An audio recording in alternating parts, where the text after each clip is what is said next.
মেঘলা, আপনাকে জানিয়ে রাখি যে বাংলাদেশে শিশুদের সংগঠন প্রাচীনতম সংগঠন, অর্থাৎ 52 ভাষা আন্দোলনের মধ্য দিয়ে যে সংগঠনটির যাত্রা শুরু করেছিল শিশু সংগঠন খেলাঘর, সেই খেলাঘরের আজকে 74 বছর পরে বরিশালে যে জেলা সম্মেলন এবং শিশু সমাবেশ অনুষ্ঠিত হচ্ছে।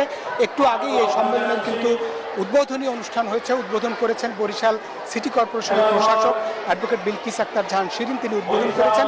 আমরা ক্যামেরার চোখে দেখাবার চেষ্টা করছি যে এই মুহূর্তে বরিশালের এই অশ্বিনী কুমার হলটি শিশুদের কলকাকলিতে কিন্তু মুখর হয়ে আছে এবং এই শিশুদের সঙ্গে আমরা কথা বলেছি, তারা বলেছে যে শিশুদের সবার আগে শিশু এবং শিশুদের যে অধিকার সুরক্ষা সেটি নিশ্চিত করবার দাবি করেছে শিশুরা। একই সঙ্গে তারা বলেছেন শুধু বাংলাদেশের শিশুরা, সারা বিশ্বের শিশুর যে অধিকার, বিশেষ করে বসনিয়া হার্জেগোভিনাতে যে শিশুদের উপর যে নির্যাতন, আহারের অভাবে যে শিশুরা আত্মচিৎকার করেছে তার বিরুদ্ধেও তারা সোচ্চার হয়েছে।